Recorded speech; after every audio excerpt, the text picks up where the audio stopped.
Bom, gente, é um prazer para mim estar aqui com vocês. Bom dia para todos. Alguns eu conheço já de vista, de alguns eventos em comum, outros estou conhecendo hoje.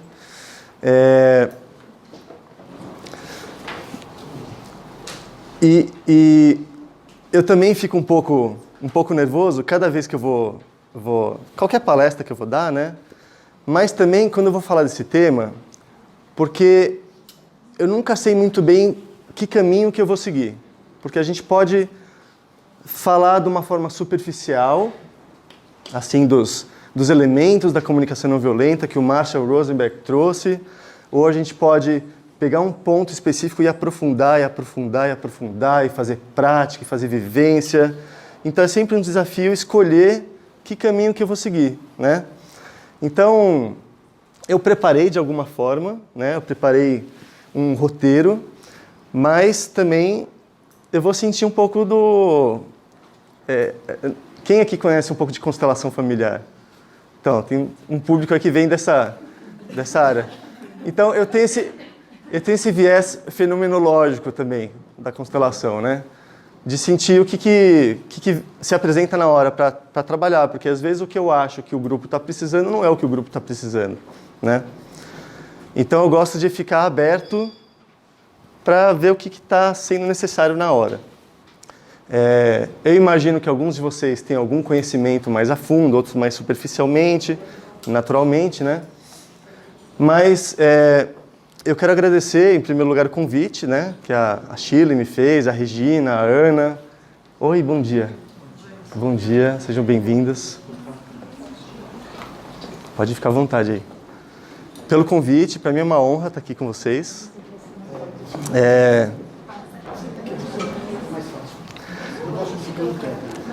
E eu já gostei quando eu cheguei, as cadeiras estavam todas voltadas para lá, né? Porque elas não sabiam que eu ia precisar de projetor. E aí, quando eu falei que ia precisar, a gente mudou as cadeiras. Então, eu já senti um trabalho em equipe aqui acontecendo de uma forma bem informal. E eu gosto disso. Essa coisa mais mão na massa, sabe? Tira um pouco a formalidade, né? Porque o sindicato dos procuradores do Estado de São Paulo fica uma coisa um pouco formal, né? E é da minha natureza a informalidade. É da minha natureza.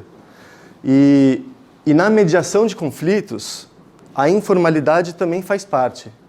Uma boa mediação de conflitos tem que ter uma certa dose de informalidade. Tem que convidar as pessoas para se conectarem com a humanidade que existe em cada um. E a formalidade, às vezes, é um empecilho para isso, né? Então, eu gostei desse movimento que aconteceu logo de manhã, logo quando eu cheguei aqui, porque isso já dá uma... aquecida. Já traz uma simplicidade para a coisa. E então esse tom que eu quero dar, de simplicidade, de informalidade, de tamo junto, né? Eu tenho esse jeito de trabalhar. Então, quero que todos se sintam bem-vindos aqui. E para a gente começar, eu quero fazer um check-in. Igual quando a gente chega no aeroporto, que se apresenta, né? Então eu quero que vocês... A gente tem um desafio de espaço aqui, né?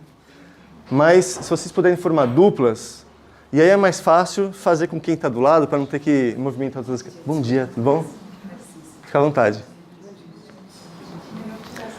Fazer duplas com quem estiver do lado. Se não conseguir fazer dupla com quem está do lado, vira a cadeira, faz com quem está atrás. E aí, depois que vocês formarem duplas, espero que tenha um número par. Se tiver um número, se alguém sobrar, levanta a mão, faz comigo. E aí eu vou pedir o seguinte, para vocês definirem nessa dupla, uma pessoa vai ser o A, outra pessoa vai ser o B. Primeiro, o A vai perguntar para o B, como você está? Como você está? Só essa pergunta. E o B vai ter 2 minutos para responder. 2 minutos para responder. E o A, ouve. Eu vou dar um sinal quando passarem 2 minutos. Bom dia. Eu vou dar o sinal. Vocês param de falar. Aí inverte. Aí o B pergunta para o A, como você está? E o A tem 2 minutos para responder.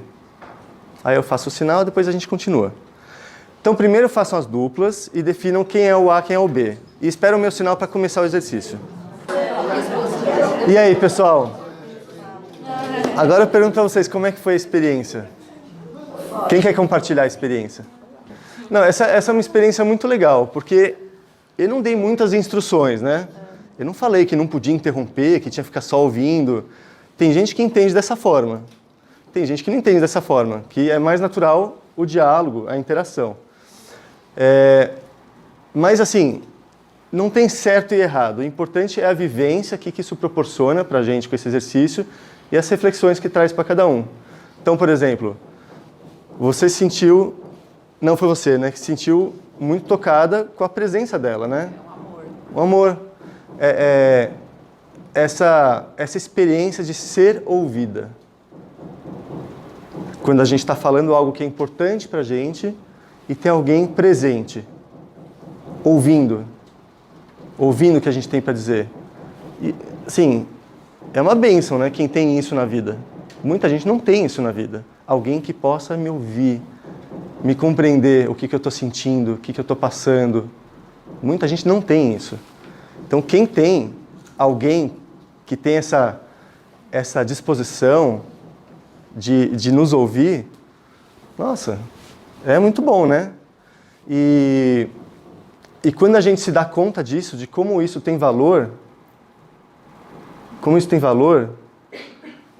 isso serve de inspiração para a gente também poder oferecer isso para os outros, né? Porque a gente vê que isso tem valor para as pessoas.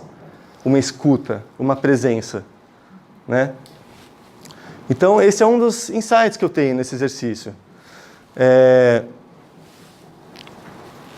Outro insight que eu tenho, que eu já vi, né, eu já fiz exercício várias vezes, é assim, para onde que essa pergunta nos leva? Como você está? A gente pode ir por muitos caminhos. Pode falar, porque minha mãe, isso é verdade, tá? Minha mãe está no hospital, não sei o quê, começar a falar da minha família. Eu estou respondendo essa pergunta, como é que eu estou? Ou eu posso falar assim, porque eu fui promovido no meu emprego e estou feliz, não sei o quê, ou senão eu estou triste porque eu levei bronca do meu chefe, contar alguma coisa que está acontecendo na minha vida. Ou eu posso me conectar com o que está acontecendo aqui e agora. Como eu estou? Bom, eu estou um pouco apreensivo, porque estou começando uma palestra com pessoas que eu não conheço, eu não sei se as pessoas vão gostar do que eu estou falando, se não vão gostar. Estou um pouco cansado, porque eu dormi pouco essa noite, e estou um pouco... eu posso falar. Alguém pode falar, poxa, eu estou meio triste porque eu tive uma discussão com a minha esposa, com o meu marido, ou senão meu filho está indo mal na escola e eu estou um pouco preocupado, né? Então, a gente trazer presente como é que eu estou nesse momento. E essa pergunta é um convite, né? Para a gente se conectar. Como é que eu estou? E isso tem tudo a ver com o tema da palestra, com a comunicação não violenta. É a gente trazer nossa atenção para o aqui e agora, para o momento presente. E isso na nossa comunicação. Quando a gente estiver se comunicando com as pessoas, a gente ter essa capacidade, e isso é uma habilidade que a gente desenvolve com a prática, de ter uma presença, perceber em cada interação nossa com as pessoas, com o outro, né? A gente perceber como eu estou, como o outro está, né? Porque à medida que a gente desenvolve a sensibilidade para perceber como eu estou, essa autoconsciência, né? A cada momento, conseguir perceber como é que eu estou. Como é que eu estou? A gente também desenvolve uma sensibilidade para compreender como é que o outro está. A gente não consegue compreender algo no outro se esse algo não existe dentro da gente. Se a gente não tem essa vivência, esse repertório. Então, tudo começa com o autoconhecimento.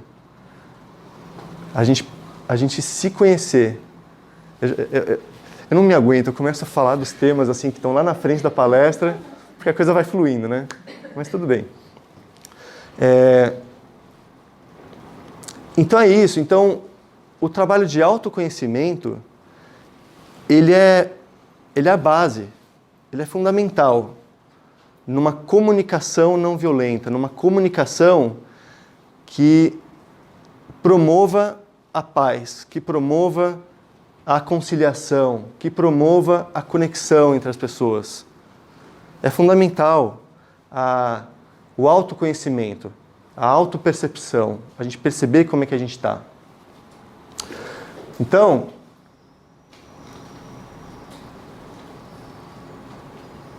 eu vou passar esse videozinho agora, mas eu vou passar depois. Então, todos certamente já ouviram falar do termo não violência, né? Que foi batizado pelo Gandhi. Toda a trajetória dele, todo o trabalho dele de pacificação. E não violência, eu não sei como é que pronuncia na língua dele, mas se escreve ahimsa. Eu não sei se você sabe, é assim que pronuncia? Ahimsa, né? E significa não violência. E a não violência implica num esforço consciente nosso de combater todo tipo de animosidade que possa existir dentro da gente. Que é algo que faz parte da natureza humana. Eu estou falando, não sei se o Gandhi falou isso, né? Mas eu estou falando do meu estudo. A gente acaba juntando tudo que a gente sabe, né? Mas que é da natureza humana a gente ter a polaridade dentro da gente, a animosidade, o feroz, né? A agressividade, e ter a paz, ter a harmonia. Então, esse termo da não violência, ele é um convite para a gente fazer um esforço consciente de combater a animosidade que existe dentro de nós. Porque, assim, se a gente tratar esse tema da comunicação não violenta só como uma técnica e um protocolo de que a gente deve falar assim, assim, assim, seguir uma regra, isso é muito superficial. Isso é muito superficial. A coisa é mais profunda. É dentro de nós como é que acontece a coisa, sabe? Como é que acontece a energia, o sentimento das nossas palavras, de como é que a gente lida com o outro, de como é que a gente se relaciona com o outro. As palavras que nós usamos são o que está mais explícito, o que está mais evidente, né? Mas a não violência é um processo muito mais sutil da relação humana. E aí, o Marshall Rosenberg, que é esse senhor da foto, ele criou esse termo que é a comunicação não violenta, que ele trouxe a não violência, esse princípio da não violência, para esse âmbito da comunicação, de como é que a gente se comunica. E ele mesmo, o Marshall, ele não gostava de usar esse termo, esse nome, comunicação não violenta. Ele chamou de comunicação empática, porque é uma forma de comunicação que promove a empatia entre as pessoas. Ele chamou de comunicação compassiva, porque promove a compaixão entre as pessoas. Eu não sei se ele chamou de comunicação consciente, muitas pessoas usam esse termo, eu acho que ele também usou esse termo, porque é uma abordagem de comunicação que nos convida a ter mais consciência de nós mesmos e do outro. Então, é uma comunicação consciente. Eu gosto desse nome. Eu até penso em usar mais esse nome nas palestras, comunicação consciente. Porque é bem isso mesmo. Trazer mais consciência para nós, né?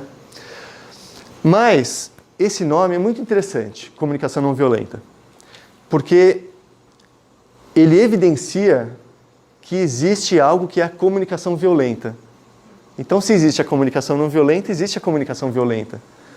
Então, isso mostra para a gente claramente que existe uma comunicação violenta. E isso é muito pertinente, a gente perceber isso, a gente tomar consciência disso, de que existem formas de comunicação, existem formas da gente se comunicar com as pessoas, da gente expressar o nosso pensamento, de expressar o nosso sentimento, de expressar a nossa necessidade, de expressar os nossos pontos de vista, que são violentos, que provocam violência nas relações. Então, ele trouxe uma série de estudos e conhecimentos justamente para mostrar de uma forma muito didática para a gente como é que a nossa comunicação pode ser violenta sem a gente perceber. E eu acho muito interessante isso, porque eu acho que não tem uma... Bom, eu acho muito interessante isso, porque assim, a gente vivencia, muitas pessoas passam por situações na vida de dificuldade de relacionamento.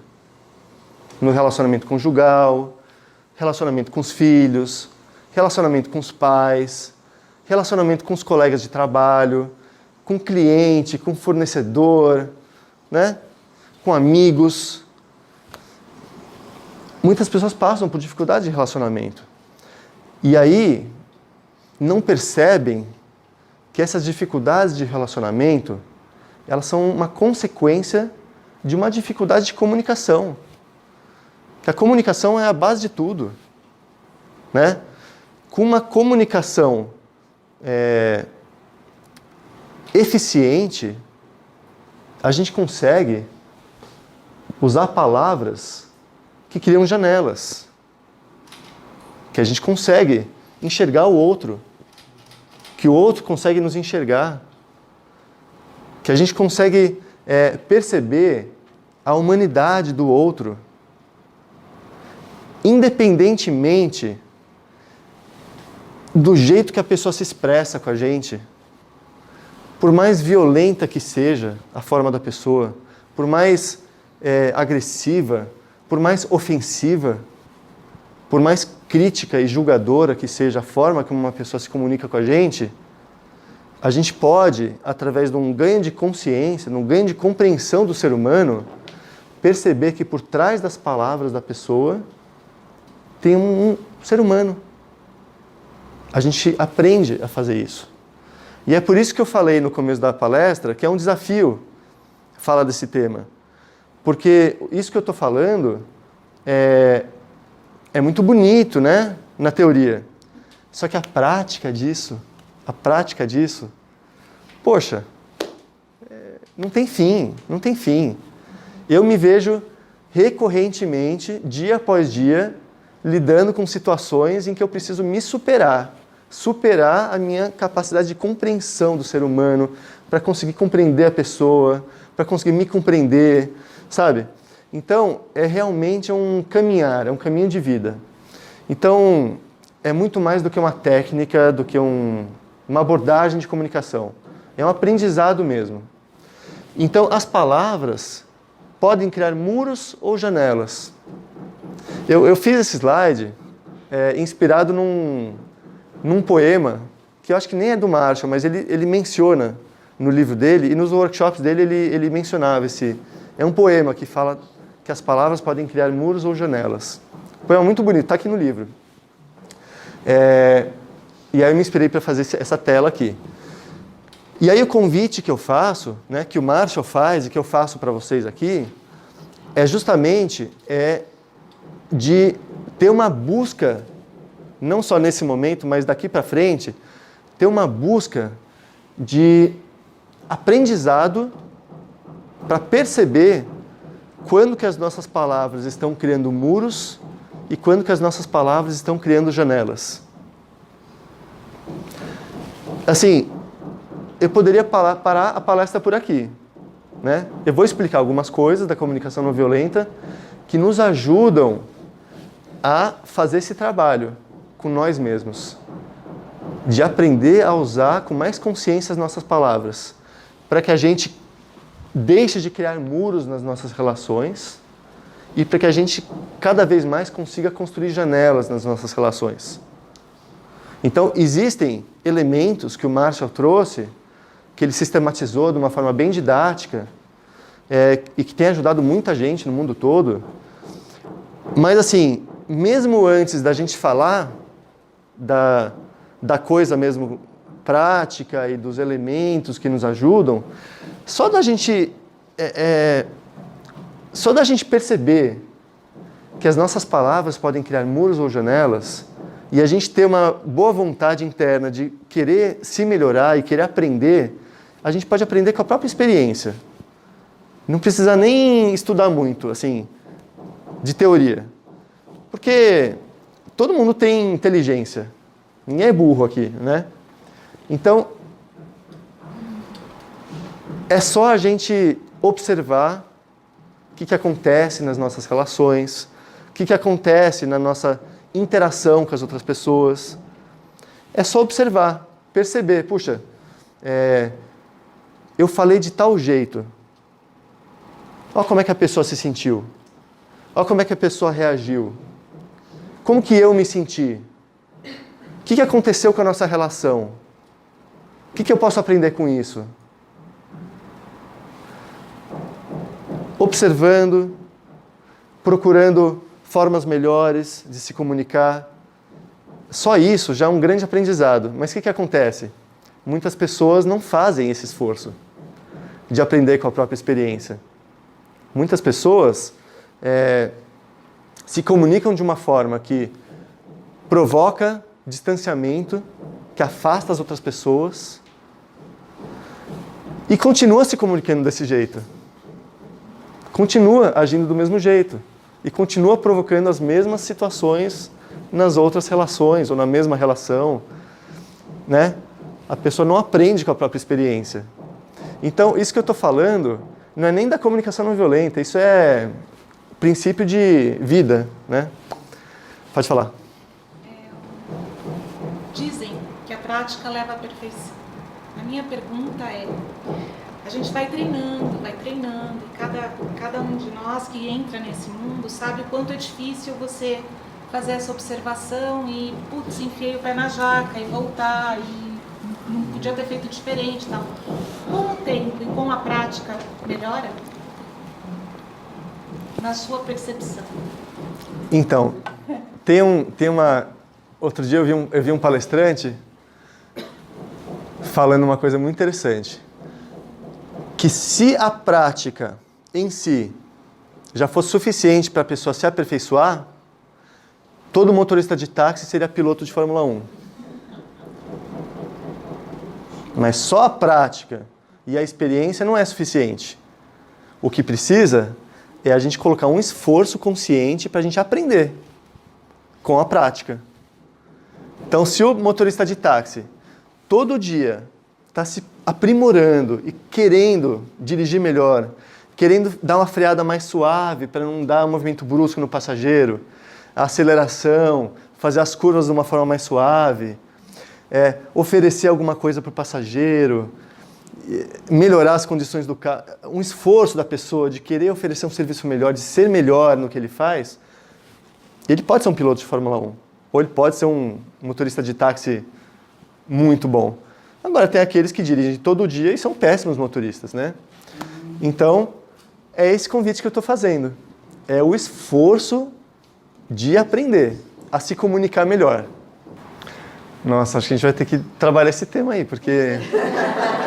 Essa é uma pergunta, as duas, né? As duas perguntas, que são muito importantes. São muito importantes. Que é assim, eu vou falar com outras palavras, tá? Eu vou dar uma traduzida aqui. Como que eu, quando eu falo eu, cada um de vocês também, como que eu, que estou numa busca de pacificação, de ter mais compreensão e harmonia e empatia nas minhas relações, que eu sei que todos estão nesse caminho também, senão vocês não estariam aqui. Como é que eu faço para lidar com uma pessoa que não está no mesmo propósito, ou mesmo que até esteja no mesmo propósito, uma pessoa que até também esteja buscando a paz e tudo mais, mas por padrões familiares, o jeito que ela aprendeu, ela tem um jeito de ser, um jeito de se comunicar, um jeito de se expressar violento, carregado de julgamento, de crítica. E como é que eu consigo seguir esse trabalho de aprimoramento lidando com uma pessoa assim? Então, como lidar? Né? O Márcio ele usava a metáfora da girafa e do chacal. Alguns de vocês já devem conhecer isso, né? A girafa representa a comunicação não violenta e o chacal representa a comunicação violenta, que morde, né? E a girafa porque é o animal terrestre, mamífero, que tem o maior coração, porque precisa bombear o sangue até a cabeça lá em cima, né? E também tem o pescoção que permite ela ter um olhar mais amplo. Então,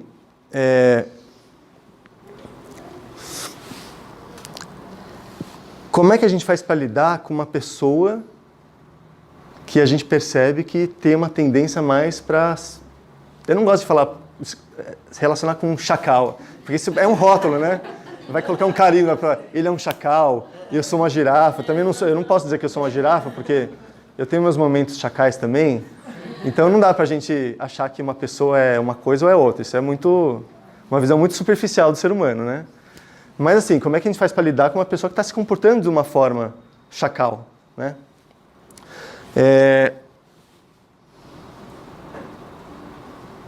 E aí primeira coisa que me vem, antes de entrar no que o Márcio falou, do que eu conheço, né, porque tem muita coisa que ele falou que eu não conheço também, mas antes de entrar nisso, por que isso me incomoda? Sabe? Uma pessoa fala alguma coisa pra mim. Por que isso me incomoda? É a ausência de reconhecimento de esforço. A gente se perguntar isso. Isso acontece comigo também. A pessoa fala alguma coisa que me provoca alguma emoção desagradável. E aí eu percebo aquela coisa apertando aqui, embrulhando o estômago, uma pressão aqui no ombro, a cabeça começa a ficar quente, né? Então, primeira coisa. Então, primeira coisa, e isso é educação emocional. Eu estou falando de educação emocional. A educação emocional está dentro da comunicação não violenta, não tem como separar uma coisa da outra. Então, isso que eu estou falando é educação emocional. Se perceber, então, opa, peraí, como é que eu estou me sentindo? Estou sentindo uma pressão no peito, está esquentando aqui, uma dorzinha de cabeça, uma irritação. O que acontece com a irritação? É como se fosse uma vibração diferente da nossa energia, né? As nossas moléculas, nossos átomos, sei lá como explicar isso, mas a gente sente uma vibração diferente. Então, faz parte desse caminho de aprendizado a educação emocional. A gente percebe como é que eu estou. O que está acontecendo comigo quando a pessoa falou isso comigo? Então, perceber o que está acontecendo. Além disso, por que eu estou sentindo assim? Por que isso mexeu comigo? Então, por exemplo, eu estou trabalhando, vou pegar seu exemplo. Eu não sei se é exatamente assim que você sentiu, tá? Mas é o que já aconteceu comigo algumas vezes. Eu estou só usando como inspiração, tá? O que você falou. Mas eu estou fazendo meu trabalho, sou um bom profissional, sei fazer meu trabalho há tantos anos. Aí eu vou numa reunião, por exemplo, com um cliente, e chega um colega da minha empresa e questiona o que eu estou falando. E questiona o meu jeito de trabalhar.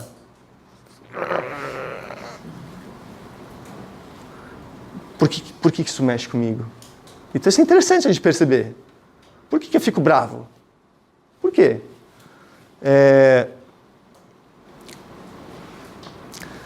Se eu tenho uma autoestima bem resolvida, se eu tenho, assim, plena confiança de que eu sou competente no que eu faço, se eu sei no meu íntimo que a minha mãe me ama, eu estou falando assim uma coisa totalmente fora do contexto de trabalho, mas isso tem tudo a ver com a nossa reação perante as coisas. Se eu tenho uma segurança emocional de que minha mãe me ama, de que eu sou amado, de que eu pertenço, de que eu sou importante, de que eu tenho meu lugar no mundo. Eu tenho isso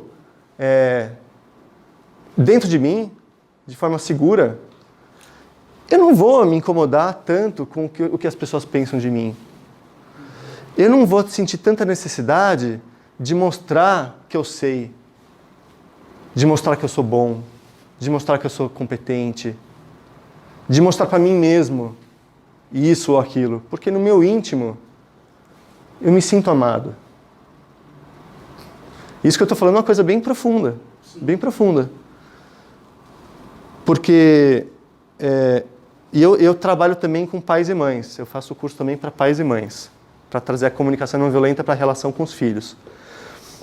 E tem coisas que os pais fazem com os filhos que trabalham justamente no sentido contrário, que fazem o filho não se sentir amado pelos pais, provocam um sentimento de rejeição.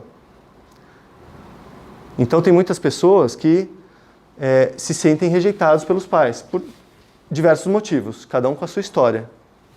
E esse sentimento de rejeição, de exclusão, a pessoa cresce e carrega para a vida dela, carrega para as relações dela.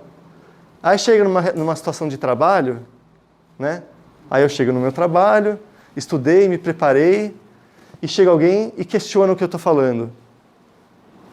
Aquele sentimento de rejeição que eu vivi na minha infância está dentro de mim. Eu estou predisposto a sentir isso. Estou predisposto, porque é uma vivência que está presente dentro de mim. Aquele sentimento. Então eu vou me sentir rejeitado nas minhas relações. Se eu fui muito julgado pelos meus pais quando eu era criança, não só pelos meus pais, por irmão mais velho, por professor, por amiguinho, eu tenho uma vivência de me sentir julgado. Aí eu chego numa relação de trabalho, às vezes o meu chefe estudou comunicação não violenta, ele vem me dar um feedback super na boa, respeitoso, mas eu não consigo receber aquilo de uma forma boa, porque eu tenho a tendência a me sentir rejeitado. Eu tenho a tendência a me sentir julgado. Percebe? Então, agora vamos virar. Agora eu sou esse que está estudando comunicação não violenta, que está procurando uma forma melhor de me comunicar, e eu estou me relacionando com uma pessoa refratária, como alguns disseram. Uma pessoa que não consegue falar na mesma língua, que me julga, que me critica, que se defende quando eu falo alguma coisa. Não, sabe? Como é que eu faço para lidar? Então, primeira coisa, compreensão. A pessoa tem dificuldade para se comunicar de uma forma saudável, ela tem a história dela, ela tem os motivos dela, eu não sei. Posso até saber, né? Se for uma pessoa íntima, eu posso até saber. Mas assim, mesmo que eu não saiba, compreensão. As pessoas têm diferentes histórias. Então, naturalmente, haverão pessoas que vão ter mais facilidade ou mais dificuldade para se comunicar de uma forma boa. A gente não sabe pelo que a pessoa passou. Tem pessoas que foram muito criticadas na vida delas. Foram muito criticadas. Aí eu chego, numa boa, falo alguma coisa para ela, que eu, assim, com a melhor das intenções, com todo o jeitinho, todo o CNV, sem julgamento nas minhas palavras, falando de alguma coisa que ela fez, e como é que eu me senti, e qual que é a minha necessidade por trás. Mas ela vai se sentir julgada, vai se sentir rejeitada, vai ficar ofendida. O que eu posso fazer? Então a gente tem que ter uma certa dose de paciência também. A gente faz o que pode também, né? Então, o que o Marshall demonstrou algumas vezes, né? Quando a gente está se relacionando, quando a gente está se comunicando com alguém que tem essa dificuldade de comunicação, às vezes a gente precisa dar empatia para a pessoa,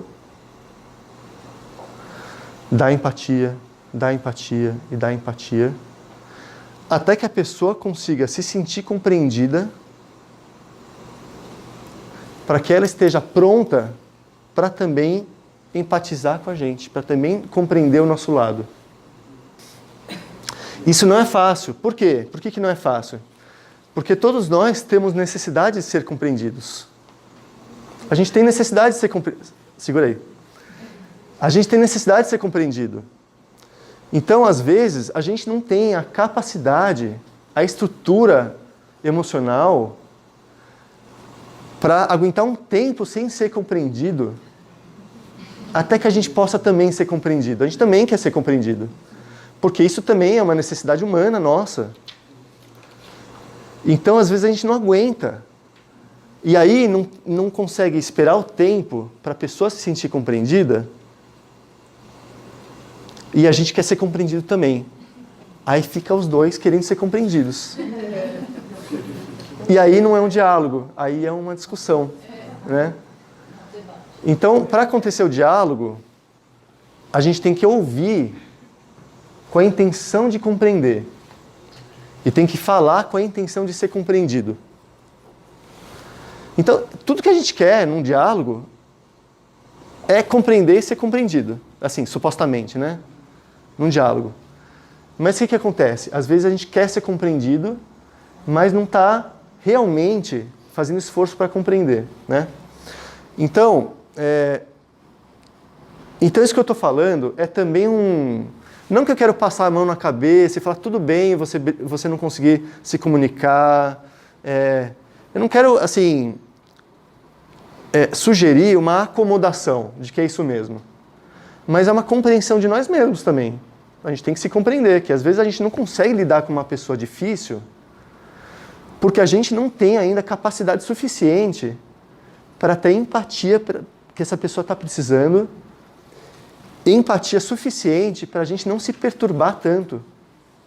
Não se perturbar tanto, porque a partir de um lugar de compreensão do ser humano, o nosso incômodo fica bem menor, quando a gente compreende a pessoa, né?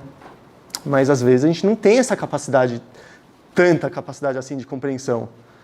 E aí o que a gente precisa é se compreender também. Eu não tenho ainda essa capacidade toda de compreensão. Também não vou ficar me julgando, puxa, como eu sou ruim. Como eu sou ruim, que eu não sei lidar com essa pessoa. Eu deveria, depois de tantos anos de terapia, depois de tantos anos de grupos de comunicação não violenta, de constelação familiar, e eu não consigo lidar com essa pessoa. Eu sou muito ruim mesmo. Aí o que acontece? Já estou me julgando. E aí a comunicação não violenta mostra que esse também não é o caminho. A gente precisa também se compreender, se acolher, ter autocompaixão, conhecer os próprios limites também. A gente tem limites também, né? Mas o fato da gente ter limites e compreender os próprios limites, isso não exclui da gente continuar fazendo um esforço de se melhorar. Cada vez mais a gente pode sair da nossa zona de conforto e compreender mais o outro. E depender menos da compreensão alheia. Porque se a gente... E isso eu vejo na prática, como é que acontece comigo. Às vezes eu estou numa situação que a pessoa não está me compreendendo.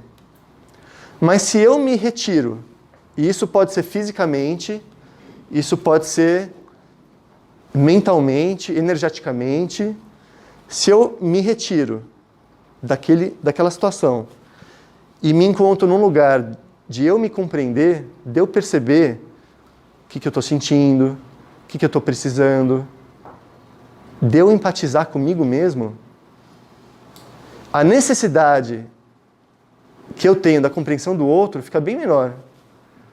Porque eu recebo essa compreensão de mim mesmo. Então, quando a gente se acolhe e se empatiza, a gente precisa menos do acolhimento, da compreensão, da empatia do outro.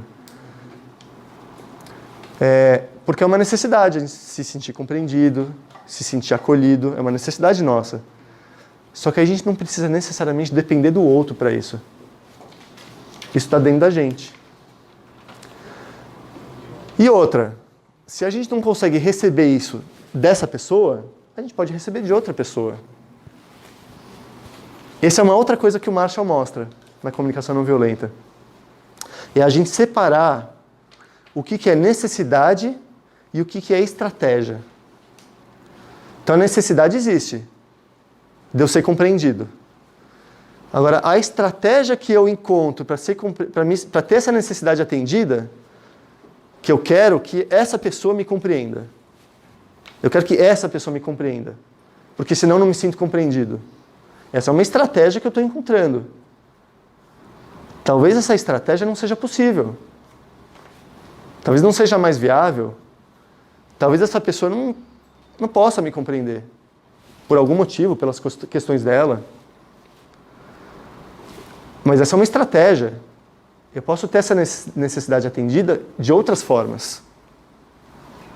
Então, esse é um outro aprendizado da comunicação não violenta. Eu nem costumo falar disso, mas agora se apresentou agora diante desse assunto, né? Que eu acho muito importante isso na comunicação não violenta. A gente aprender a discernir,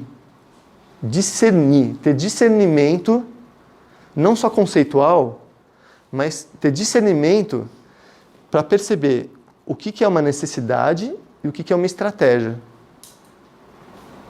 Porque muitas vezes a gente quer atender necessidades de um jeito que a gente construiu na nossa cabeça que tem que ser desse jeito.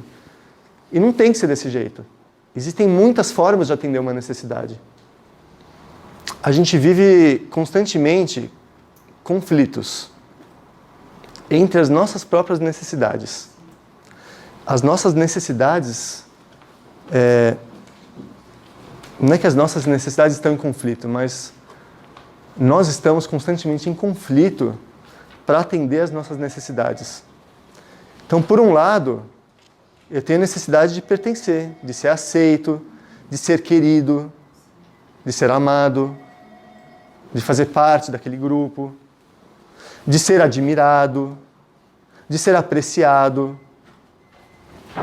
Necessidades humanas. Nós temos essas necessidades. Por outro lado, nós temos necessidade de ser compreendido, de também ser autêntico, de ser quem a gente é, de ser nós mesmos, sem precisar parecer ser algo que a gente não é, de fato. A gente tem uma necessidade de autenticidade, de ser quem a gente é. E aí, quando a gente está numa relação social, essas necessidades estão em conflito, porque ao mesmo tempo a gente quer pertencer, a gente quer ser aceito, e ao mesmo tempo a gente quer ser quem a gente é. E a gente faz escolhas. Nós fazemos escolhas. Muitas vezes nós escolhemos algo em detrimento da outra coisa. Então, para ser aceito, a gente sacrifica a nossa autenticidade. Ou para ser autêntico, a gente sacrifica o nosso pertencimento. Né? São escolhas que a gente faz na vida. E tendo consciência, e essa é uma outra coisa que a comunicação não violenta traz, que é a gente ganhar consciência a respeito das nossas necessidades. Então, tendo consciência das nossas necessidades, a gente pode fazer escolhas mais conscientes. Será que esse jeito de agir que eu estou fazendo para poder atender uma necessidade de pertencimento está compensando? Está valendo a pena? Pelo que eu estou perdendo? Pelo que eu estou sacrificando em relação à minha necessidade de autenticidade, de ser eu mesmo? Muitas pessoas não param para pensar nisso. Elas agem no automático. As pessoas estão sempre agindo para atender necessidades. Isso é um fato. Tudo que a gente faz é para atender alguma necessidade. Só que às vezes a gente não percebe que outra necessidade que a gente está sacrificando.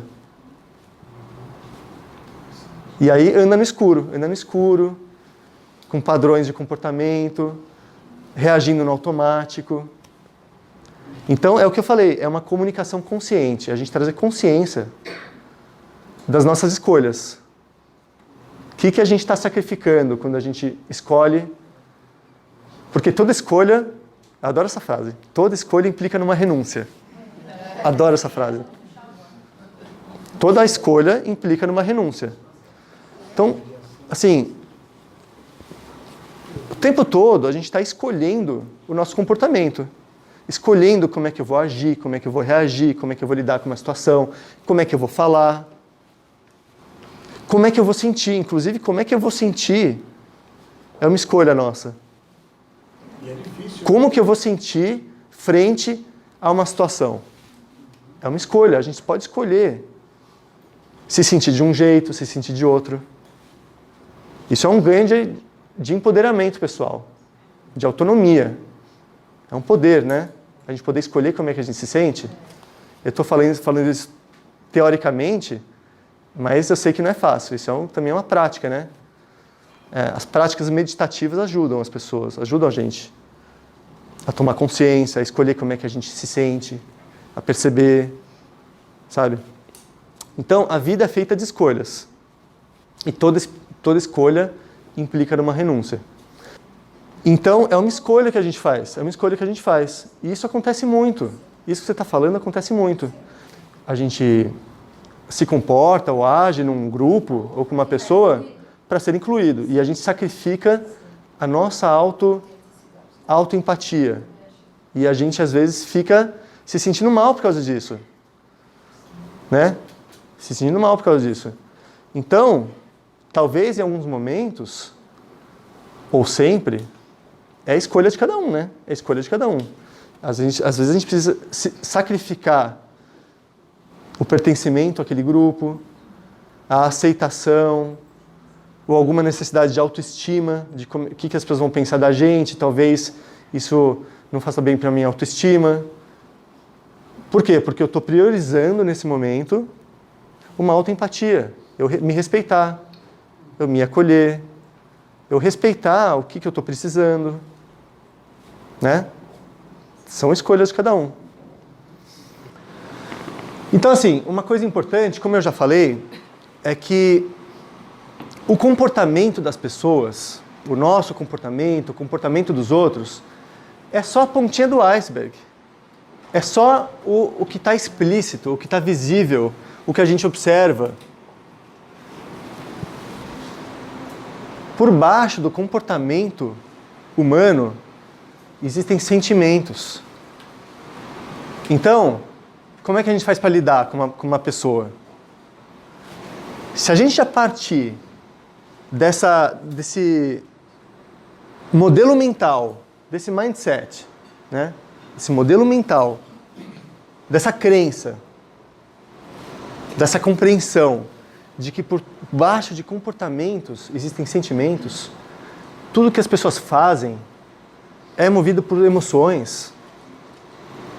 Tudo que a gente faz é movido por emoções. Se a gente partir daí, dessa compreensão, a gente já começa a ter mais facilidade para lidar com as pessoas. E ter mais facilidade para lidar com nós mesmos. A gente perceber, puxa, eu fiz aquilo. Por que eu fiz aquilo? Eu sou um estúpido mesmo. Quem nunca passou por isso? Eu sou um estúpido mesmo. Para não usar outras palavras, né? Para não usar outras palavras. Acho que todo mundo já passou por isso em algum momento. Eu já passei por isso em alguns momentos. Isso é um julgamento. Eu sou um estúpido mesmo? Como é que eu pude fazer isso? Como é que eu pude dizer aquilo daquele jeito? Como é que eu pude agir dessa forma? Julgamento. A gente está muito acostumado a julgar as pessoas, a se julgar. É um padrão da nossa cultura. E é justamente isso que o Marshall propõe na comunicação não violenta. É a gente se educar, é a gente aprender a sair desse padrão de julgamento, de julgar os outros, de julgar a si mesmo, e a gente aprender a se conectar com a humanidade do outro e com a humanidade nossa. E esse é um aprendizado, né? E aí, como eu disse, né, eu não vou focar agora em como perceber o julgamento, porque isso é uma parte importante, mas eu não vou focar nisso agora. Eu vou focar em como a gente se conectar com o que está vivo em nós e no outro. O que eu estou sentindo, o que o outro está sentindo. O que eu estou precisando, o que o outro está precisando. Então, por baixo de todo comportamento tem sentimentos. Uma coisa muito comum é uma pessoa que age de uma forma violenta, muito comumente, ela está com medo. Uma coisa muito comum. A pessoa agir de forma violenta, por quê? Porque ela está com medo. Se a gente for observar e refletir e realmente investigar a coisa, porque, inclusive, o Marshall usa essa palavra, a investigação, né? A comunicação não violenta é uma investigação viva.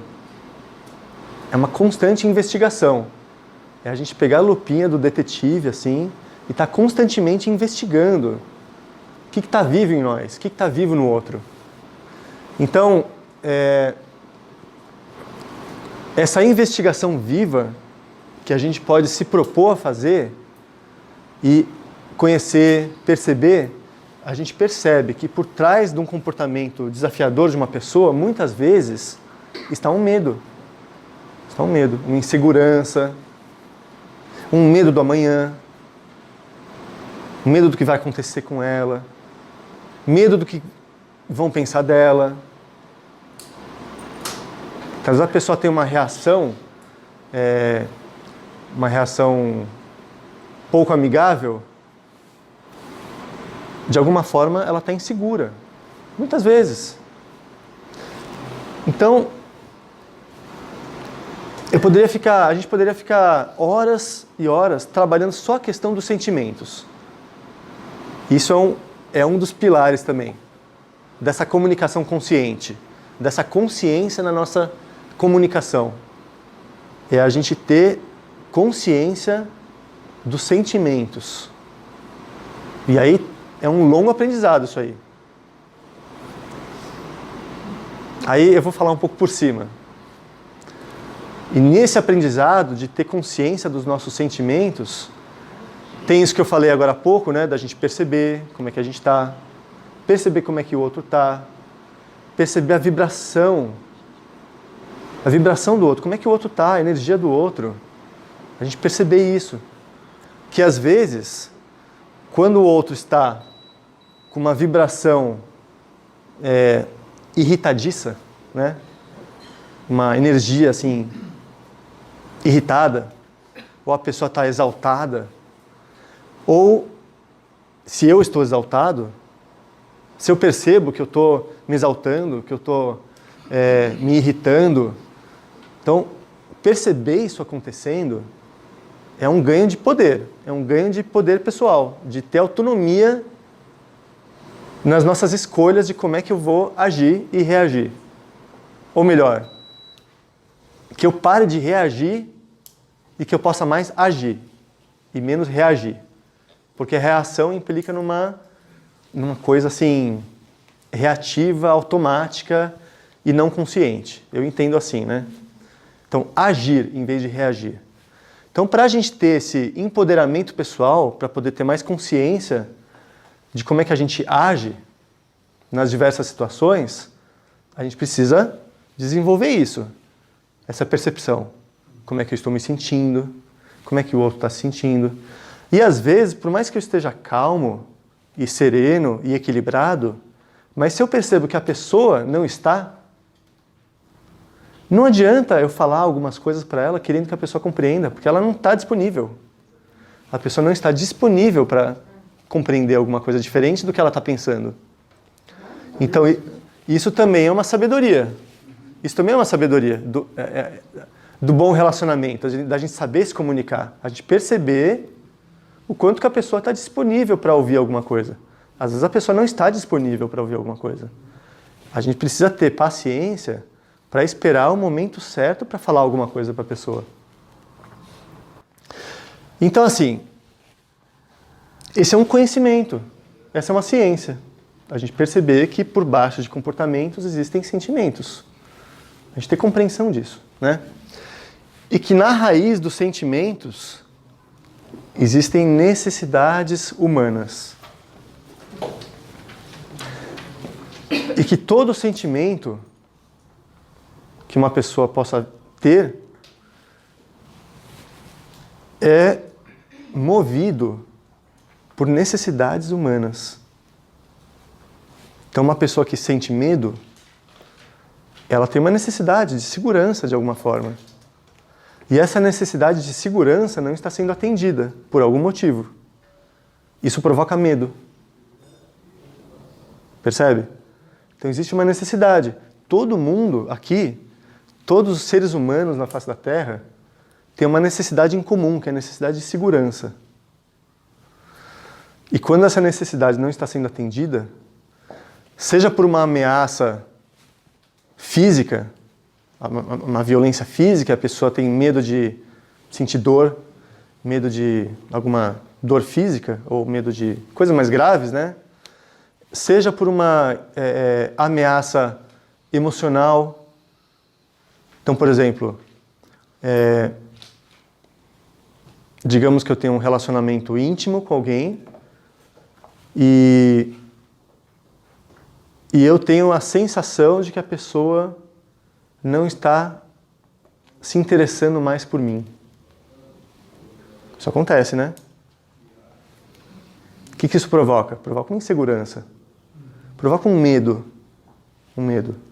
Eu preciso de segurança. A gente precisa de segurança. Então, e aí, isso provoca comportamentos. Olha lá.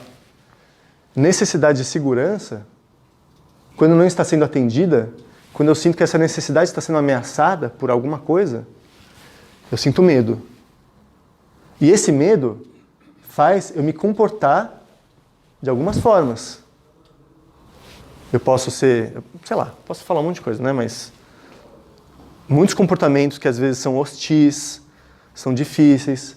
Por quê? Movidos por um medo, movidos por uma necessidade de segurança que não está sendo atendida. Vamos falar, por exemplo, do ciúme, né? Eu gosto de falar desse tema porque é um pouco polêmico. Como é que a gente lida com isso? Nesse sentimento que é o ciúme. Quem nunca sentiu? Eu já senti. Quem nunca sentiu ciúme, né? Por um lado... Nossa, agora está ficando calor. Obrigado, Julia. Então vou pegar o ciúme só para dar um exemplo, para entender isso aqui.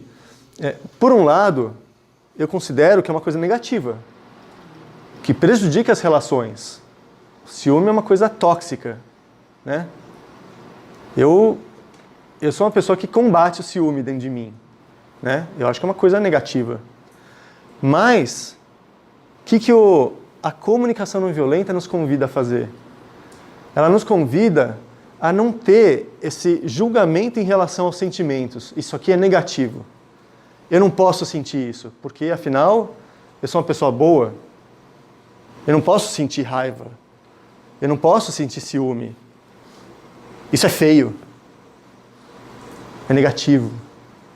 E aí, o que acontece? Quando a gente tem é muito interessante isso. Quando a gente tem uma relação de julgamento em relação aos sentimentos, de falar, isso aqui é negativo, eu não sinto essas coisas, eu corro o risco de não ver uma coisa que está acontecendo, porque eu estou me privando da oportunidade de olhar o que está acontecendo. Porque às vezes eu sinto raiva, às vezes eu sinto ciúme, às vezes eu sinto... ingratidão, não sei se isso é um sentimento, mas às vezes eu sinto ingratidão por alguém. Todos estão sujeitos a isso. Mas o que a comunicação não violenta nos convida a fazer? A olhar para esses sentimentos, reconhecer que eles existem e investigar com a lupinha, investigar que necessidade nossa não está sendo atendida que está fazendo eu sentir essas coisas. Então, se uma pessoa fala para mim alguma coisa que me faz sentir raiva, eu posso perceber isso acontecendo. Opa, estou sentindo raiva. A raiva está se manifestando aqui dentro de mim. Eu perceber isso acontecendo. Em vez de falar assim, eu não sinto raiva, é uma coisa feia. E aí às vezes a pessoa está sentindo raiva, ela está falando com raiva, está fazendo um monte de besteira na relação dela, porque está agindo com raiva, e não reconhece que está agindo com raiva, porque não reconhece que ela sente raiva. Porque afinal ela é uma pessoa boa, ela não sente essas coisas. Né? Então é muito importante essa consciência. E ter a humildade para reconhecer que nós somos humanos, que nós sentimos essas coisas, que nós estamos sujeitos. Né? Então, perceber o que eu estou sentindo e investigar por que eu estou sentindo isso. Alguma necessidade minha não está sendo atendida para eu sentir isso, para eu sentir raiva da outra pessoa. Então,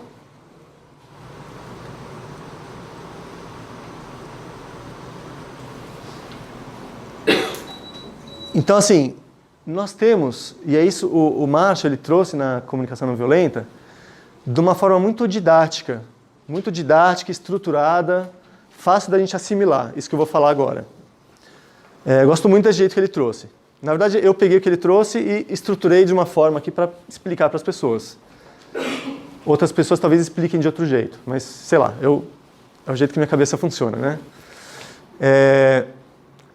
Então, ao mesmo tempo, isso que eu vou explicar agora é simples, é didático, ao mesmo tempo, não é tão fácil da gente praticar. Exige, como eu disse, um esforço para a gente aprender a praticar isso. Então, existem 4 reações a um comportamento difícil.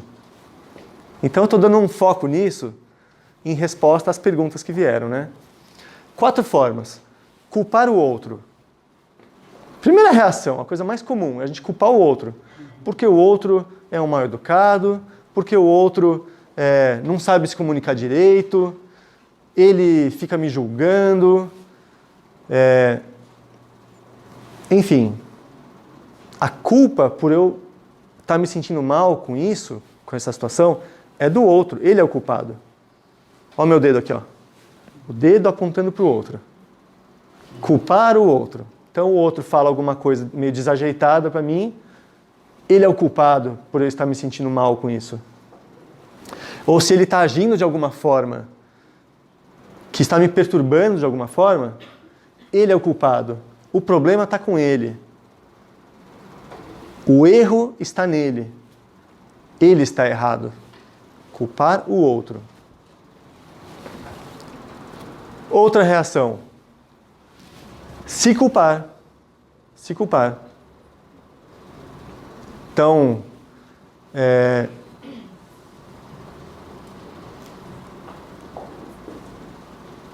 eu gosto de pegar um exemplo real, fica mais fácil de vocês entenderem. Digamos assim, eu vou pegar um exemplo bem trivial, porque nos exemplos mais triviais a gente consegue entender essas coisas. Eu falo pro meu filho, filho, vai escovar o dente. Ele, não, agora não.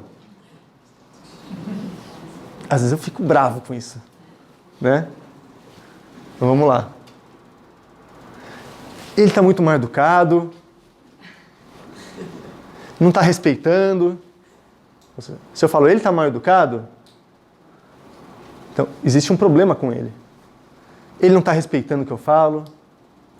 Existe um problema com ele, porque eu parto da premissa de que deveria respeitar e de que respeito ao pai significa ir escovar o dente na hora que eu falo. É toda uma construção mental que eu faço de significado para mim, de que respeito ao pai se traduz nisso, em ir escovar o dente na hora que eu falo. Se ele não vai na hora que eu falo, isso é um desrespeito e isso está errado. Então, já começo a culpar ele. Ou senão, se ele fica irritado, alguma coisa, né? Então, culpar o outro. Eu posso me culpar. A culpa é minha. Eu não estou dando limites para o meu filho. Eu estou sendo muito mole. Como é que pode permitir uma coisa dessa? E eu ainda fico quieto. Como é que eu deixo ele falar comigo desse jeito? Acontece isso comigo, tá? Com todos, né? Eu estou dando um exemplo bem real mesmo. Como é que eu deixo ele falar comigo desse jeito? Então, a culpa é minha por isso estar acontecendo. Aí eu começo a me julgar, a me criticar. O erro está em mim, o dedo eu estou apontando para mim. E aí, o que geralmente acontece, o que naturalmente acontece, quando eu culpo o outro por um comportamento difícil, por uma situação difícil, isso provoca raiva. Então, o sentimento de raiva, ele é uma consequência, na maioria das vezes, desse padrão de reação de culpar o outro. Quando a gente culpa o outro por alguma dificuldade que a gente está sentindo, isso provoca raiva. Então pode perceber que quando vocês estiverem numa situação e perceber que está sentindo raiva de outra pessoa, é porque você está operando nesse padrão aqui, de culpar o outro, de enxergar o erro no outro. O outro tem problema. O problema, né? Quem tem um problema tem dois, né? O outro tem problema. O problema não é comigo, o problema é do outro. E quando a gente opera nesse padrão aqui de se culpar, o que isso provoca na gente? Vergonha, sentimento de vergonha, sentimento de culpa e depressão. Pode observar. Quando uma pessoa está se sentindo com vergonha, ou culpa, ou com depressão, é porque ela está aqui, ó. Está se culpando, está se julgando, está se criticando, está se cobrando. É tudo esse padrão de se culpar, se culpar. Então, essas duas formas aqui são expressões do julgamento. Do julgamento. Julgamento ao outro e julgamento a si mesmo. E esse, infelizmente, é o nosso padrão vigente na nossa cultura. E é isso que o Marshall propõe. Eu estou falando mais o Marshall, porque a palestra é sobre comunicação não violenta, mas tantos outros, né? Eu não conheço muitos, né? Mas um que eu estudo também é o Bert Hellinger, né? Constelação familiar. É outro que traz muito forte isso. De tirar as pessoas de um padrão de julgamento e trazer para uma empatia, de compreender o outro também. E tantos outros fazem esse trabalho. Então, uma terceira forma de reagir a um comportamento difícil. Escutar os sentimentos e as necessidades do outro. Empatia. E a gente perceber que por trás de um comportamento difícil, existem sentimentos, existem necessidades. E a gente fazer um esforço consciente para escutar. Escutar. Às vezes, só assim não é suficiente. Às vezes, precisa pôr a mãozinha assim para escutar.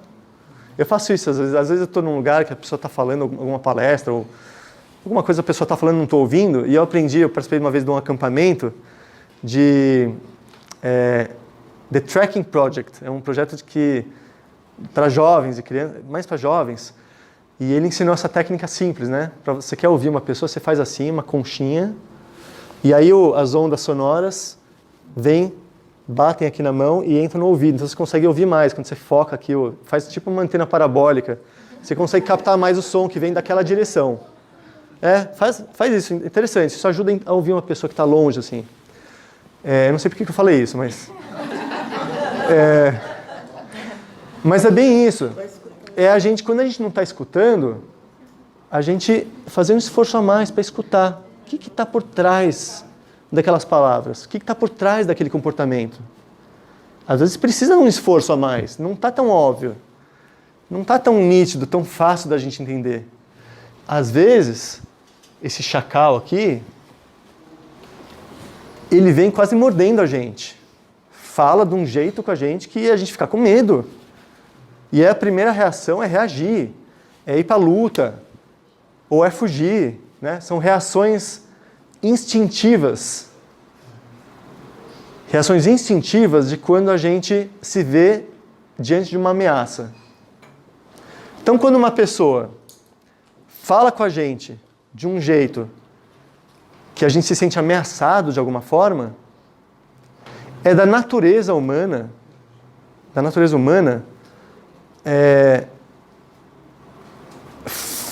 ou querer reagir lutando, ou reagir fugindo. Né? Reação de luta e fuga. É o instinto do nosso cérebro central, uma parte central do nosso cérebro, que é o cérebro primitivo, que é conhecido como cérebro reptiliano também, que faz a gente ter essa reação instintiva. E aí, esse ganho de consciência requer da gente um esforço para perceber essa reação e não ceder ao impulso que essa reação provoca na gente. A gente perceber, esperar, sair do nosso cérebro reptiliano e ir para o nosso cérebro, que eu nem sei o nome, mas é um cérebro mais externo, que permite a razão, que permite a gente pensar com mais sensatez, a gente ter mais clareza mental, ter mais discernimento, para a gente perceber que por trás do comportamento dessa pessoa existem sentimentos e necessidades. Então isso exige um esforço. Por isso que eu falei, é fácil de compreender conceitualmente. Agora, a prática disso é que é a evolução de cada um. Né? É o trabalho de evolução de cada um. Então, escutar os sentimentos e necessidades do outro. Por que meu filho, quando eu falo para ele escovar os dentes, ele fala, agora não? A primeira reação de um pai... Está fazendo algo importante. A primeira reação de um pai é pensar assim, isso é uma falta de respeito. Então já tem toda uma crença de que isso é uma falta de respeito, que dizer não quando o pai fala alguma coisa é necessariamente uma falta de respeito. E a falta de respeito deve ser corrigida. É toda uma construção mental, né? Toda uma crença. Às vezes não é. Às vezes o filho ainda não aprendeu um jeito de reagir mais respeitoso, né? Às vezes não é a intenção da criança, pode até ser, eu não estou falando que não é, não estou achando que... Não vamos nos iludir também. Mas muitas vezes não é assim uma intenção de faltar com respeito, uma intenção de ser grosso com o pai. Às vezes não é, às vezes o menino está entretido com alguma coisa. Às vezes ele está querendo continuar fazendo o que ele está fazendo, brincando, jogando um jogo, e não quer naquele momento parar. E não aprendeu ainda que o jeito que eu gostaria que ele fizesse, em vez de falar, agora não, ele ainda não aprendeu que eu prefiro que ele fale assim, pai, tudo bem para você eu brincar mais um pouquinho antes de tomar banho? Eu prefiro que ele fale assim do que ele fale agora não. Mas talvez ele não tenha aprendido isso ainda. Eu preciso ensinar isso para ele. Né? Agora, eu posso sentir, perceber o que ele está precisando, por que ele está agindo desse jeito. E eu posso escutar os meus próprios sentimentos e as minhas próprias necessidades. Puxa, por que eu fiquei nervoso quando meu filho falou assim comigo? Porque eu tenho uma necessidade de respeito. Porque eu tenho uma necessidade de me sentir ouvido. Me sentir ouvido. Aí se eu peço alguma coisa para alguém e a pessoa fala que não vai fazer, isso provoca em mim, às vezes, uma raiva, provoca uma frustração, porque a minha necessidade de ser ouvido, de ser considerado, que é uma necessidade que eu tenho, não está sendo atendida. Então, por isso eu me sinto frustrado, por isso eu me sinto angustiado, porque eu quero naquele momento que as coisas andem, porque eu preciso fazer a janta, porque eu preciso fazer outras coisas, terminar um relatório que eu preciso entregar amanhã, e eu estou meio com pressa, e meu filho está demorando para atender o meu pedido, então isso gera, eu tenho toda uma necessidade por trás que me gera uma angústia, e aí essa angústia faz eu ficar irritado.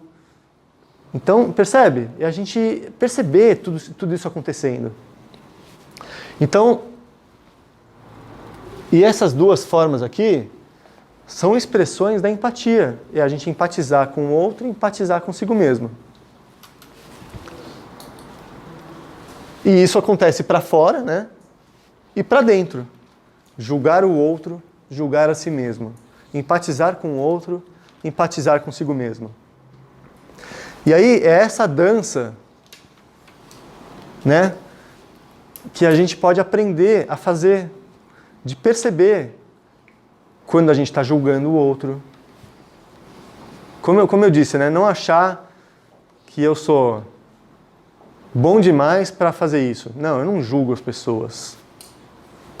Ilusão, né? Furada. Todo mundo julga.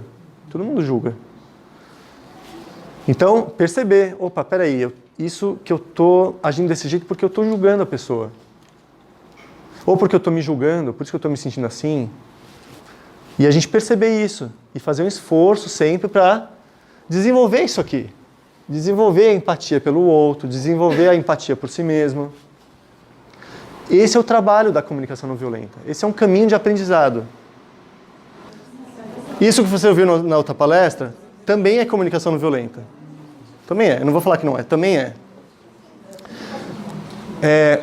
Porque realmente, muitas vezes, uma pessoa vem e desabafa e quer falar alguma coisa e a gente tem um impulso de querer resolver a dor daquela pessoa, de querer falar algo que traga um conforto para a pessoa, de querer achar uma solução para aquela situação, querer ajudar, né?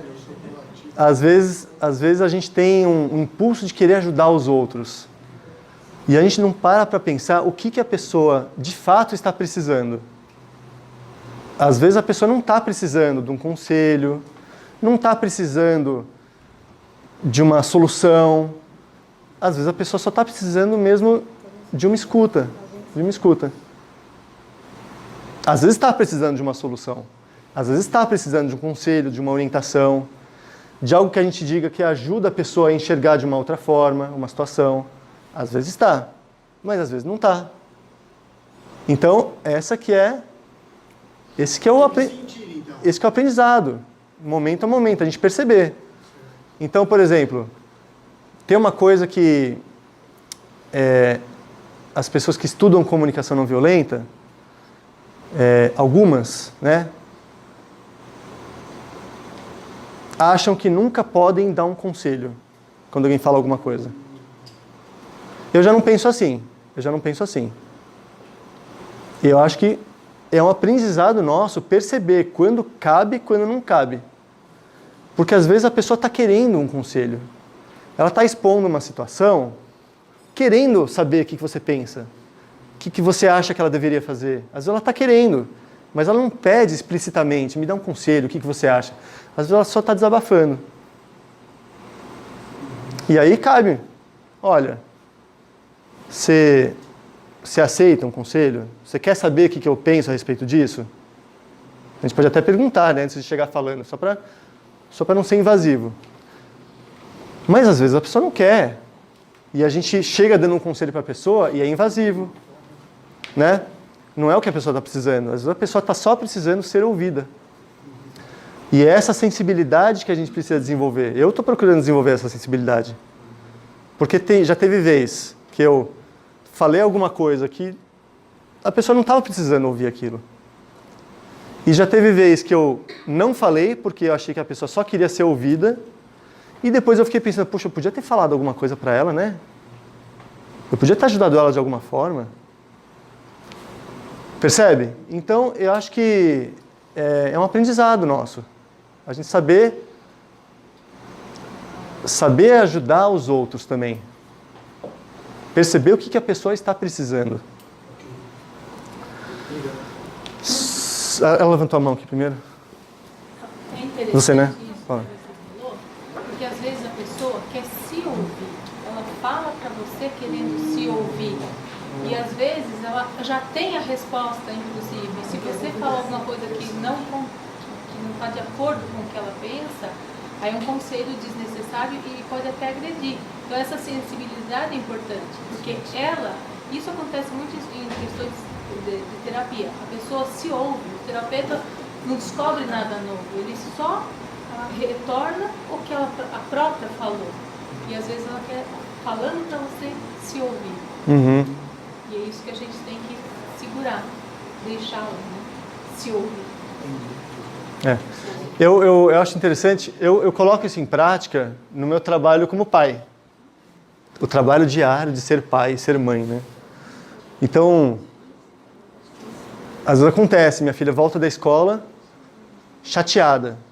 Chateada, eu vejo que ela está quase chorando, assim. Aí eu pergunto se ela está bem, né? E às vezes ela traz alguma situação que ela viveu na escola. Ah, porque a fulana de tal só quer brincar com a outra. E às vezes está mexendo com ela. Está se sentindo rejeitada, está se sentindo excluída, né? Está triste. E aí o que algumas pessoas tendem a fazer? Ah, filha, não liga não. Brinca com outra pessoa. Mas não assim, é só a temporada, depois ela volta a brincar com você. Meio que assim, diminuindo a importância daquilo que ela está vivenciando. Né? E aí o que acontece? Naturalmente eu falo da relação pai e filho porque é uma investigação diária que eu faço, né? Trazer tudo isso para a minha relação com meus filhos. Assim. Então o que acontece quando a gente desvia o foco da criança do que ela está sentindo? A gente está passando uma mensagem para ela de que o que ela está sentindo não é importante. É uma mensagem que a gente está passando para ela, de que o que ela está sentindo não é importante. Mesma coisa com o adulto. A pessoa vem falar alguma coisa, ela está sentindo mal para alguma coisa. Isso eu já chego trazendo palavras de conforto, de consolo, querendo desviar. Não, mas veja bem, já vai passar. Isso não é tão importante assim. Veja bem. Eu estou desviando o foco da atenção dela do que ela está sentindo.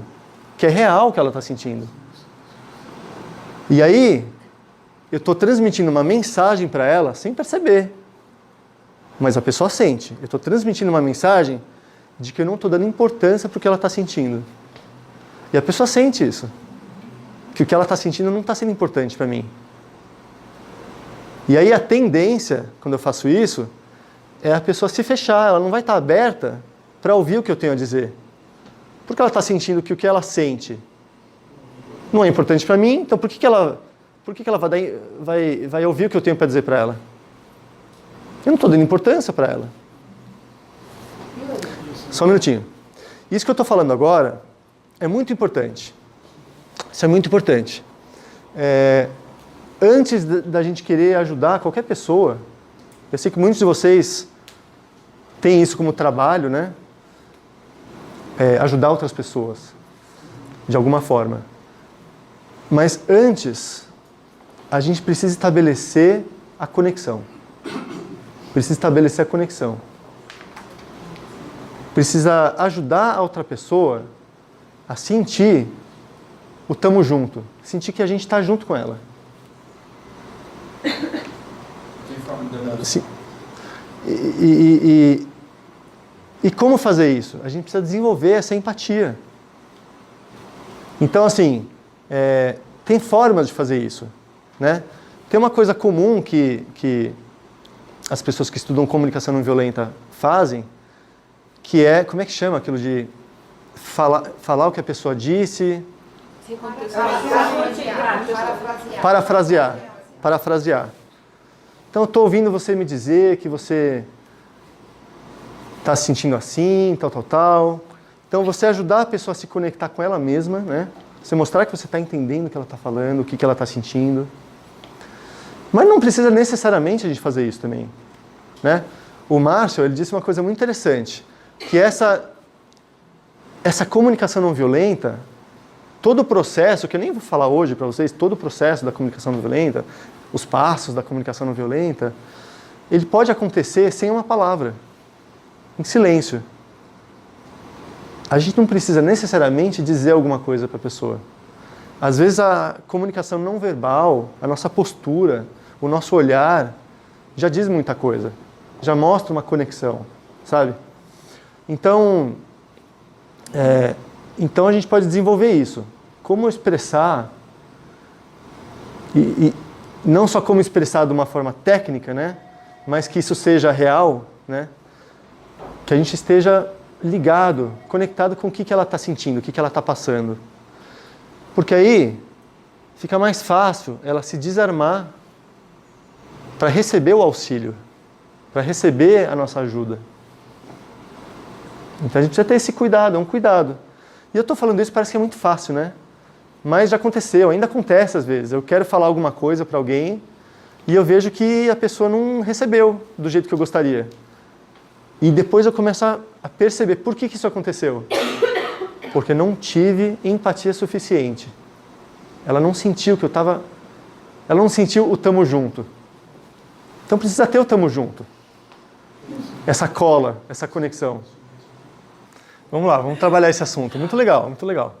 Eu fiz uma especialização em dinâmica dos grupos.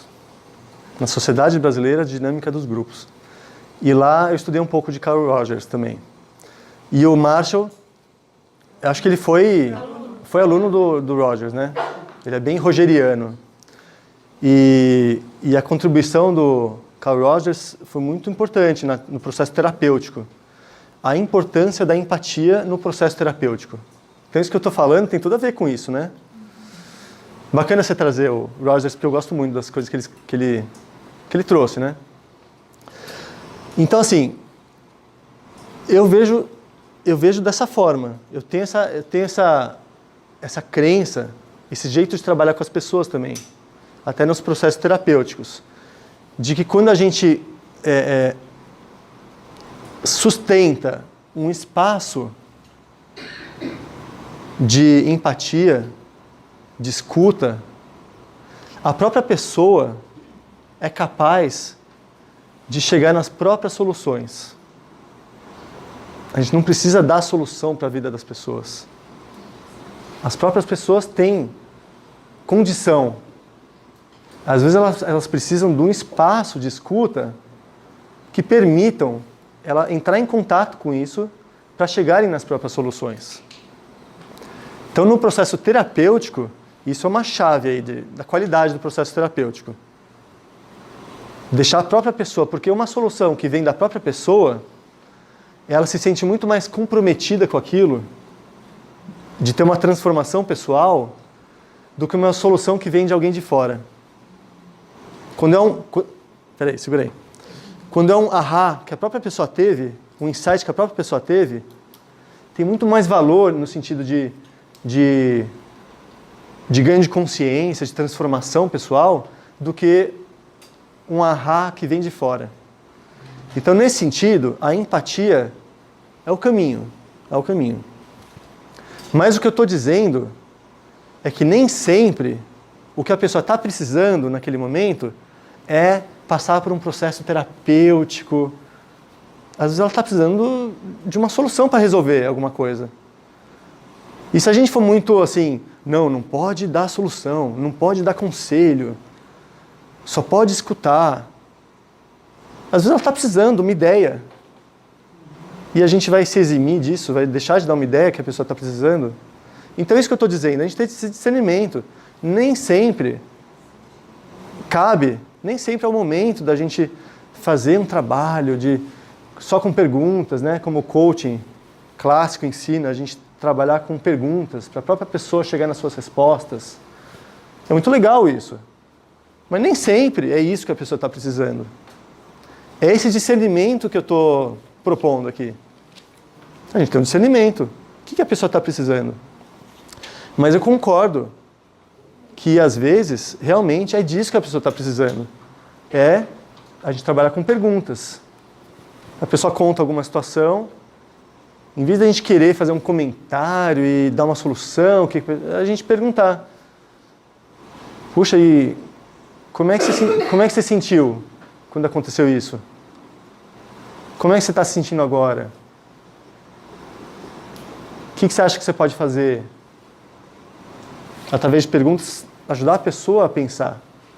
Essa é uma maneira legal, uma maneira construtiva de ajudar as pessoas.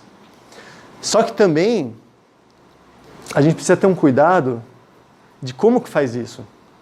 Porque se a gente está dentro de um processo, dentro de um atendimento, ou de um processo de coaching, ou de um processo terapêutico, ou de um processo de mediação, que claramente existem papéis nessa relação, ou seja, ele está buscando ajuda e eu estou aqui no lugar de ajudar a pessoa a lidar com uma situação.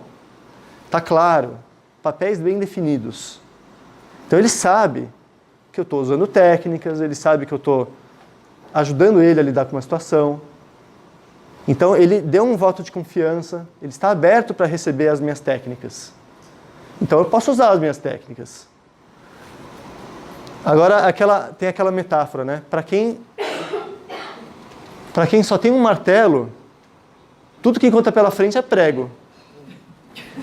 Pega um parafuso e fica martelando, porque só tem um martelo, não tem uma chave de fenda.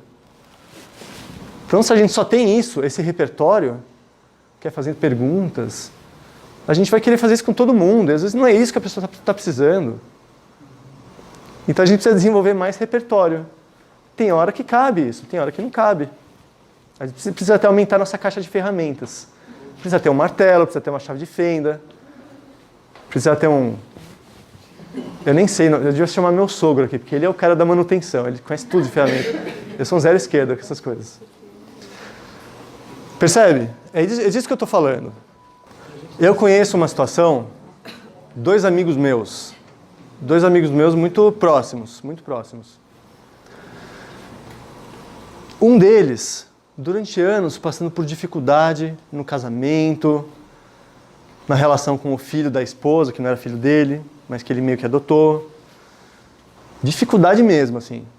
E o outro, aconselhando, querendo ajudar, acompanhando, querendo, com a melhor das intenções,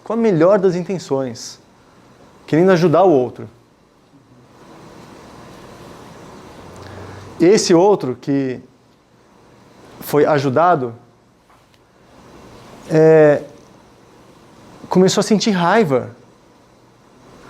Porque o outro dava conselho, eu acho que você devia fazer isso, faça aquilo. E aí o que foi ajudado começou a ficar ressentido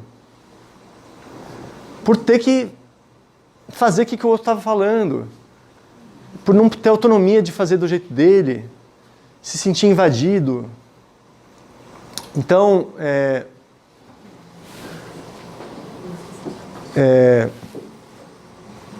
interessante perceber a dinâmica que acontece.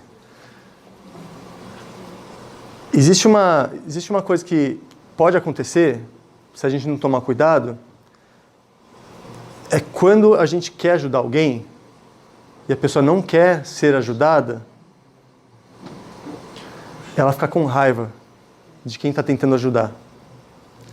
Porque isso, de alguma forma, olha que interessante. Isso é uma ameaça à autoestima da pessoa. Isso é uma ameaça à autonomia da pessoa. Isso é uma ameaça à liberdade da pessoa.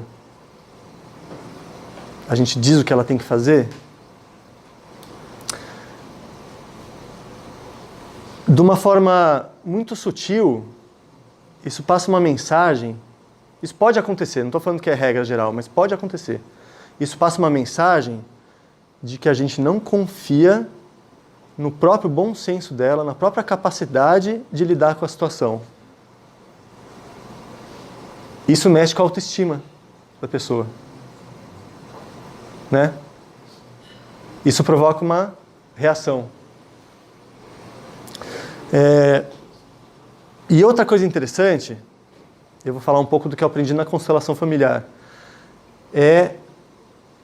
que vem da análise transacional, que é o triângulo do algoz, da vítima e do salvador. Então, uma coisa muito comum que acontece. Muita gente, eu às vezes faço isso, e é uma coisa comum. A gente quer ajudar. Não pode ver uma pessoa em dificuldade que a gente já quer ajudar a pessoa.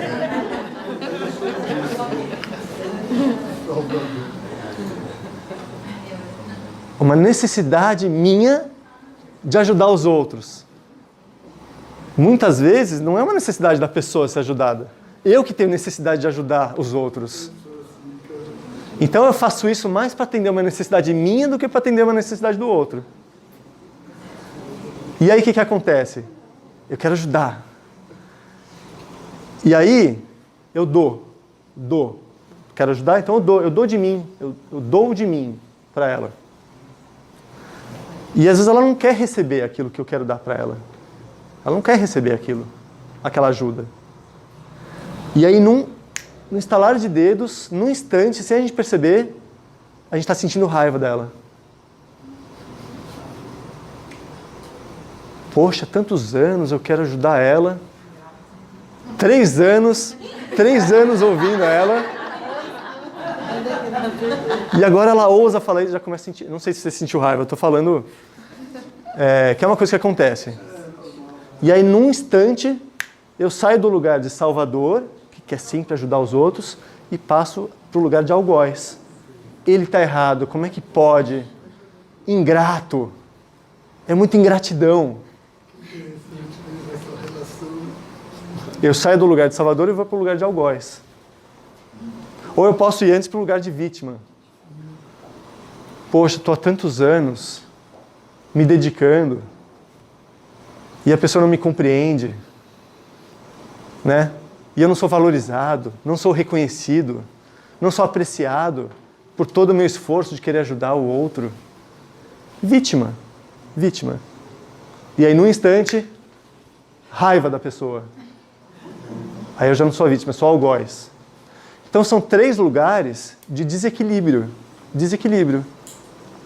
Que as pessoas estão o tempo todo transitando entre esses 3 papéis. E aí o trabalho que a gente tem que fazer é justamente sair desses 3 papéis e evitar qualquer um desses 3 papéis. Evitar o lugar de vítima, evitar o lugar de algoz e evitar o lugar de salvador. De querer ajudar os outros, porque preciso ajudar os outros. Tem que ver o que a pessoa está precisando. Às vezes ela não está precisando dessa ajuda que eu quero dar. Legal. Mas eu tinha pensado em falar alguma coisa da sua pergunta antes, e eu acabei indo por um outro caminho, mas agora foi bom você falar de novo. Que é como a gente achar um equilíbrio. Qual que é o limite entre a gente oferecer uma escuta, oferecer um colo, se a gente pode chamar assim, oferecer um acolhimento e a gente se preservar. A gente não se expor a algo que a gente não está em condição de oferecer. Que a gente corre o risco de se prejudicar. Então, isso é uma coisa importante também. Eu falei no começo, né? A gente ter paciência com os próprios limites. E isso é um aprendizado importante também, porque uma coisa que a gente pode correr o risco, estudando esse tema todo que eu estou falando, né, que a gente está conversando, é a gente se cobrar ser algo que nós não somos. Então, preciso ter empatia, preciso ter uma escuta. E eu acho que precisa, eu acho que eu busco isso, eu busco cada vez mais aprender isso. Cada vez ter mais capacidade de escuta, de empatia. Só que a gente tem que ter noção dos nossos limites. Não adianta a gente querer ser algo que a gente não é realmente. Não adianta a gente querer dar algo para outra pessoa que a gente não tem para dar. A gente só pode dar algo para o outro, algo que a gente tem realmente. Então, se a gente quer oferecer essa escuta e a gente não tem realmente essa condição interna de dar essa escuta que a pessoa está precisando, a gente vai se prejudicar. Corre o risco até de adoecer, porque não tem estrutura emocional para isso. Então precisa ter um autocuidado também, um autocuidado. Então é um caminho, a gente se fortalecer no sentido de também ter empatia por si mesmo, também ter alguns momentos de se resguardar. Isso que você fez com a sua amiga, eu já fiz também com um amigo meu. Uma situação muito difícil, eu acompanhei durante um tempo, ouvindo as situações difíceis que a pessoa estava passando, e chegou uma hora, estava mexendo muito comigo, eu falei, olha, eu estou precisando de um tempo, eu não estou dando conta. Se a pessoa ficar ofendida por causa disso, o que eu posso fazer? Eu procuro a melhor forma possível de expressar isso, de uma forma que não seja julgando ela. Mas eu estou falando da minha necessidade, eu estou precisando de um espaço, eu estou precisando me cuidar aqui, eu estou precisando de um tempo para mim. Se a pessoa ficar chateada comigo, o que eu posso fazer? Paciência, né? Mas a gente precisa se cuidar, Até se a gente quer seguir esse caminho de aprendizado, ser cada vez mais uma pessoa que pode ajudar outras pessoas também, a gente precisa se cuidar. Se respeitar. Isso é importantíssimo, esse autocuidado. Né? Para poder ter estrutura para poder dar para os outros também. A tendência, quando a gente estuda essas coisas, é adotar uma crença de que existe um jeito certo de resolver as coisas. Então, o jeito certo é pelo diálogo, é pela comunicação não violenta, é um compreendendo o outro, chegando nas necessidades de cada um, encontrando soluções criativas para atender as necessidades. Esse é o jeito certo de resolver uma situação. E se a pessoa está querendo resolver de outro jeito, está errado. Olha que interessante. É um paradoxo, né?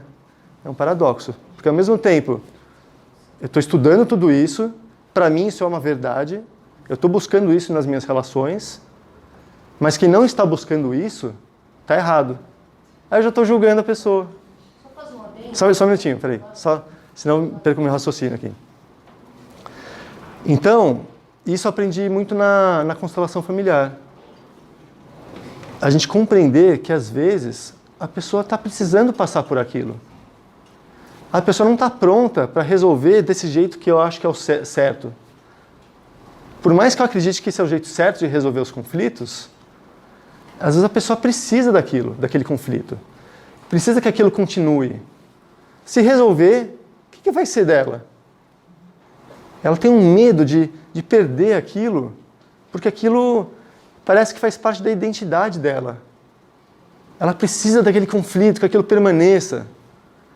Já se acostumou, aquilo faz parte dela. Imagina perder aquilo. Isso é assustador para algumas pessoas. Perder aquele vínculo conflituoso que ela tem com alguém. É assustador. Então eu vou querer ajudar ela a perder isso. Ela vai ficar com raiva de mim, porque eu estou querendo tirar isso dela. Olha que interessante. Aí nesse ponto, nós, por exemplo, na mediação, né? A gente vai fazer mediação. Nós estamos querendo salvar o mundo. E nós estamos esquecendo o livre-arbítrio da outra pessoa. Se ela quer aquilo, né? Vamos supor, é forte dizer isso? Sim. Se a pessoa quer colocar o dedo na tomada para ir para uma sentença, o que você vai fazer? O próprio Gandhi, né, voltando lá Gandhi, ele falava, os pais têm que de vez em quando deixar os filhos queimarem os dedos por si, para aquilo ali que aprende. Então nós não somos salvadores do mundo. Vai fazer tudo isso, a parte de não interferir, como a colega falou, isso é uma área da mediação, que é a mediação transformativa, que fica com aquela isenção, e é bom a gente saber tudo, que com a experiência vem o savoir-faire dos franceses, o saber fazer, o saber como fazer, para ter o discernimento de quando vai fazer isso, quando vai fazer a pergunta aberta da amiga, que eu sou de escola de pergunta aberta, e depois disso entrar com uma ferramenta da mediação, que é a validação, para não minimizar o que o outro está sofrendo, está sentindo. Olha, eu vejo que você está irritado por isso, não sei o que. Estamos junto aqui no bom bem, e dali segue, mas é tudo deixando o barco seguir de acordo com a necessidade, de novo, savoir-faire, se for necessário, um conselho, se não for, abstenha-se. Mas é lembrar que tem o livre-arbítrio. Eu acho isso importante. É bem isso mesmo, é bem isso mesmo. Tamo junto. Na compreensão. Pessoal, acho que eu preciso dar uns minutinhos para vocês fazerem um fechamento, né? E para a gente ser pontual. Alguém quer falar mais alguma coisa? Nossa, pessoal, adorei aqui. Foi muito legal nossa conversa. Então, agradeço a presença de todos. Satisfação para mim. Espero vê-los mais vezes, em outras oportunidades. E agora eu vou encerrar, vou dar a palavra aqui para a Shira para fazer um fechamento. Obrigado, pessoal.